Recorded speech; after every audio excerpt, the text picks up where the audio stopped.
Hello সবাইকে। আশা করছি সকলে ভালো আছেন। এ পর্বে আমি দেখাবো কিভাবে স্পিড অপটিমাইজেশনের প্লাগইন WP রকেটকে নাল করতে হয়। অর্থাৎ আমরা যখন WP রকেটের অরিজিনাল প্লাগইনটি ইনস্টল করি তখন এটি আমার লাইসেন্স কি দিয়ে অ্যাক্টিভেট করতে হয়। কিন্তু আমি এখন এটিকে নাল করব যেন এটি আমরা লাইসেন্স কি ছাড়াই অ্যাক্টিভেট করতে পারি। তো এটি করা নিয়ে আজকের আমাদের এই টিউটোরিয়াল।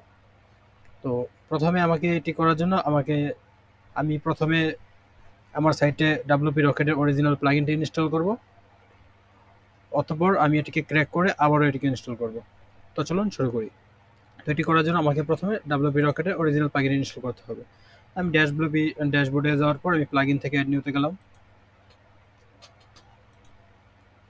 অ্যাড নিউতে যাওয়ার পর আমার এখানে একটি WP রকেটের একটি প্লাগইন রয়েছে। তো আমি এই প্লাগইনটিকে এখন ক্র্যাক করব। তো আমি এখন এই প্লাগইনটিকে এখানে ইনস্টল করে দিচ্ছি। এই প্লাগইনটিকে ইনস্টল করে অ্যাক্টিভেট করে দেব এবং ইনস্টল করার পর প্লাগইনটিকে আমি অ্যাক্টিভেট করে দিচ্ছি। প্লাগইনটি যখন আমরা অ্যাক্টিভেট করে দিলাম তখন আমি সেটিং থেকে যাব WP রকেটে। সেটিং থেকে WP রকেটে যাওয়ার পর আমি দেখলাম উপরে একটি অ্যালার্ট দিয়েছে যেখানে বলা হয়েছে আর WP রকেটে ভ্যালিডেশন লাইসেন্স ইস্যু রয়েছে এবং এটিকে আমার ফিক্স করা দরকার। যেখানে এখানে আমার লাইসেন্স এপিআই কি দিতে হবে এবং আমাকে এখানে ইমেল দিতে হবে। তো এটি হচ্ছে আমার অরিজিনাল ভার্সনের মধ্যে আমি এই সমস্যাটি ফেস করতেছি, লাইসেন্স ভ্যালিডেশন ফেল্ড। তো আমি এখন এই ভার্সনটিকেই নাল করব। তো এই ভার্সনটিকে নাল করার জন্য আমি প্রথমে আমার এই WP রকেটের প্লাগইনটিকে জিপটাকে এক্সট্রাক্ট করে নিচ্ছি। তো এক্সট্রাক্ট করার পর এ হচ্ছে আমার এক্সট্রাক্ট করা ফাইল। আমি ফাইলে যাব, ফাইল থেকে WP রকেট থেকে আইএনসি ইনক্লুড ফাইলে যাব। ইনক্লুড ফাইলে যাওয়ার পর যাব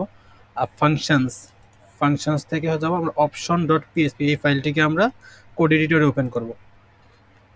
তো এটিকে যখন আমরা কোড এডিটর ওপেন করলাম তো এখানে আমি লাইসেন্স কি দেওয়ার একটা অপশন পাবো। তো লাইসেন্স কিটি আপনার রিটার্নস ফলস দিয়ে এটাকে ডিএক্টিভ করা আছে। আমি যদি কন্ট্রোল এফ দিয়ে ফাইন্ড আউট করি, URL return false, URL okay mistake return false. আমি এবার খুঁজি আমার এই একই রিটার্ন ফলস একই ফাংশন আমার বিভিন্ন জায়গায় আছে। তো আমাকে খুঁজে বের করতে হবে কোন ফাংশনটা আমার লাইসেন্স কির জন্য কাজ করতেছে। তো আমি এক এক করে এন্টার করছি। তো এই যে আমি এখানে পেয়ে গেলাম এটিকে। আমার এখানে এটিকে রিটার্নস ফলস করা আছে যে ফাংশন WP রকেট যদি ভ্যালিড কি হয় তখন এটি অটোমেটিক রিটার্ন ট্রু হয়ে যায়। আর যেহেতু আমাদের কাছে এখন ভ্যালিড কি নেই এবং এটি ফলস করা আছে, এখন আমি যদি এটিকে ট্রু করে দিই, তাহলে এখন আমার এই প্লাগইনটি অটোমেটিক্যালি কাজ করবে। প্রথমত আমার অরিজিনাল প্লাগইনে এটিকে ফলস করা থাকে, আমি লাইসেন্স কি পুশ করার পর এটি অটোমেটিক ট্রু হয় এবং আমার লাইসেন্স কি অ্যাক্টিভ হয়ে যায়। তো আমি এখন এই জায়গাতে আমি এই ফাংশনের লজিকটিকে ফলস থেকে ট্রু করে দিলাম, যার ফলে এটি আমার এখন অটোমেটিক্যালি অ্যাক্টিভেট হয়ে যাবে।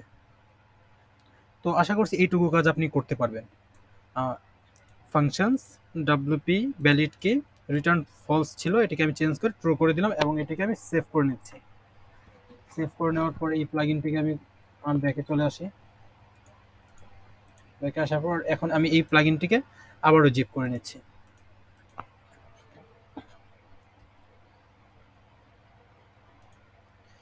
তো আমার প্লাগইনটিকে জিপ করা হয়ে গেল। আমি এখন আবার আমার এই আগের যেই প্লাগইনটি ছিল ওইটিকে আনইনস্টল করে আমি এখন এই প্লাগইনটিকে ইনস্টল করব। তো আমি আগের প্লাগইনটিকে ইনস্টল থেকে গিয়ে আনইনস্টল করে দিচ্ছি। WP রকেট, এটা হচ্ছে WP রকেট, এটাকে ডিঅ্যাক্টিভ করে দিচ্ছি, skip and deactive. After that আমি এটাকে ইনস্টল করে নেব, ডিলিট করে দিচ্ছি। ডিলিট করার পর আমি এখন যে প্লাগইনটিকে নাল করলাম বা লাইসেন্স ডিসেবল করলাম এই প্লাগইনটিকে আমি এখন অ্যাক্টিভেট করব। আমি প্লাগইন থেকে অ্যাড নিউ থেকে আপলোডে প্লাগইন, এখানে আমি আমার নাল করা যে প্লাগইনটি আছে এটিকে আমি এখন আপলোড করে দেব। আপলোড থেকে ইনস্টল, তারপর আমি এই প্লাগইনটিকে অ্যাক্টিভ করে দেব।